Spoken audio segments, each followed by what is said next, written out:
¿cuáles serían los datos que deberíamos que destacan de este reporte, de este estudio que presentaron el día de hoy?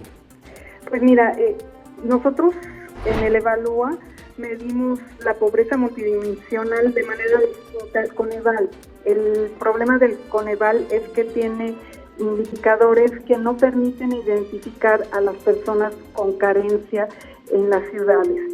Entonces, el Evalúa, por ejemplo, identifica a 5 de cada 10 capitalinos en pobreza, mientras que el Coneval solamente a 3 de cada 10. Pero en realidad el problema con el método de Coneval es que tiene líneas de pobreza muy bajas que no corresponden al nivel de vida que se tiene en la ciudad, o tiene indicadores, por ejemplo, con que es suficiente tener una llave en el terreno, no dentro de la vivienda, y no considera si te llega diario o una vez al mes. En cambio, nosotros sí pedimos que el agua esté dentro de la vivienda y que además llegue diario. Eso hace una diferencia, además de que la línea de pobreza, como te decía, es distinta. Claro. Y a partir de estas mediciones, ¿qué fue lo que encontraron? Porque, bueno, pues son interesantes las cifras que presentan, Araceli. Sí, mira, en primer lugar es que la Ciudad de México es la que menos pobreza tiene. También es distinto en el tema del Coneval. El Coneval la ubica como en el lugar 11, pero en realidad es un problema de identificación del método. Por otra parte, por ejemplo, nosotros tenemos que la población en pobreza muy alta, que es alrededor del 6.4% de los capitalinos, viven con menos de 2,000 pesos.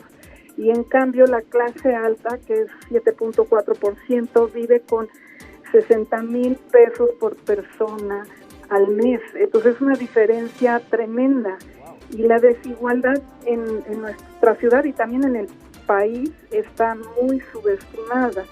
Por ejemplo, el INEGI tiene un índice de Gini de 0.42, que es más que el índice varía entre 0 y 1, y mientras más alto es más desigual.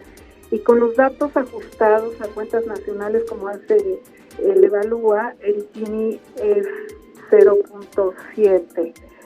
Y más o menos tenemos que el decil más alto, los más ricos, concentran o participan con el 70% del ingreso de todos los hogares, ¿no?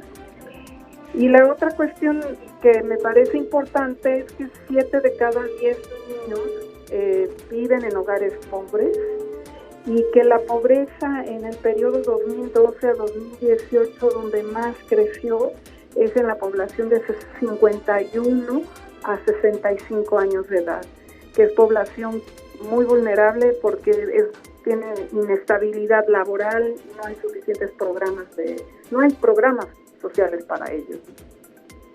En ese sentido también, cuando se habla de esta medición, de esa pobreza multidimensional, también consideran el tema de tiempo, de vivienda, en fin. ¿Podrías ahondar un poco sobre estos indicadores que ustedes están midiendo?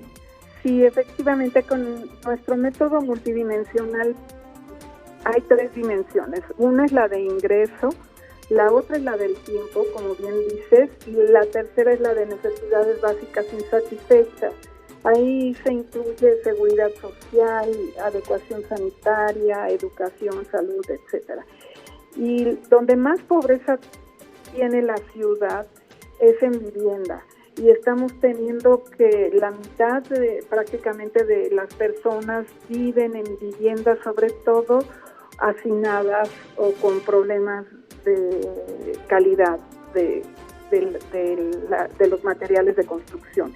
Y después le sigue la pobreza de tiempo, que es muy importante en una ciudad en donde tenemos grandes aglomeraciones, la gente tarda mucho tiempo en transporte y no hay sistema de cuidados desarrollado todavía, ¿no? Que creo que será un tema importante. Y la tercera carencia es la seguridad social. Eso significa que los trabajadores no están recibiendo la seguridad social por parte de los empleadores, ¿no? Y hay mucha informalidad. Uh-huh. Entonces, a partir de estos indicadores podemos, que de alguna manera, bien ya lo has dicho, Araceli, varían de lo que de lo que presentó incluso el Coneval hace un par de días, podemos empezar a determinar hacia dónde deben de estar dirigidas las políticas públicas de la Ciudad de México. Sí, efectivamente.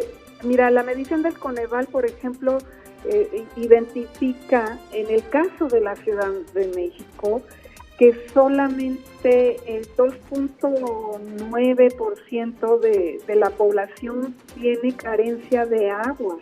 O sea, imagínate, no habría necesidad de hacer una política de inversión tan fuerte como está haciendo la jefa de gobierno en materia de agua si hubiera solo 2.9% de personas con esa carencia. Con nuestro indicador sabemos que hay 40% de la población tiene problemas de agua y sí se requiere una inversión muy importante, pero entonces ya se volvió obsoleto para poder hacer una estimación de cuál debe ser la política, no nada más social, sino también de infraestructura de servicios en una ciudad o en cualquier parte del país, ¿no?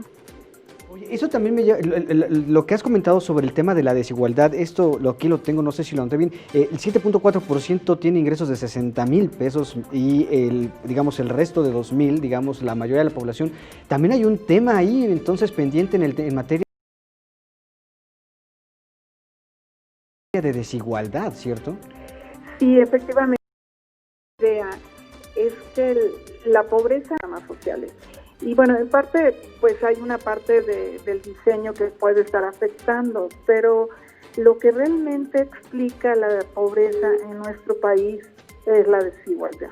Uh-huh. Mientras tengamos una sociedad que el 7.4% tenga, por ejemplo, en la ciudad, esos ingresos tan elevados, pues va a ser muy difícil sacar a la sociedad en su conjunto de esta situación de precariedad.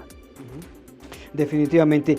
Araceli, ¿dónde puede encontrar la gente este reporte y, bueno, dónde puede conocer más sobre este centro, este consejo, el Consejo de Evaluación? Porque tienen estudios muy interesantes sobre la ciudad. Sí, gracias. Mira, nosotros tenemos una página web que es en Evalúa Ciudad de México. Si buscan las personas en la página web, ahí encontrarán nuestro sitio y ahí está subido toda la información de la cual estamos platicando. Correcto, pues entonces ahí está la página del Consejo de Evaluación de Desarrollo Social de la Ciudad de México. Araceli, en verdad, muchas felicidades por este estudio que están presentando, por todo el trabajo que han hecho y bueno, pues gracias por tomar la llamada y mantendremos la comunicación si nos lo permites. Por supuesto, muchas gracias a ti. Que estés muy bien. Ella es Araceli Damián, directora general del Consejo de Evaluación del Desarrollo Social de la Ciudad de México.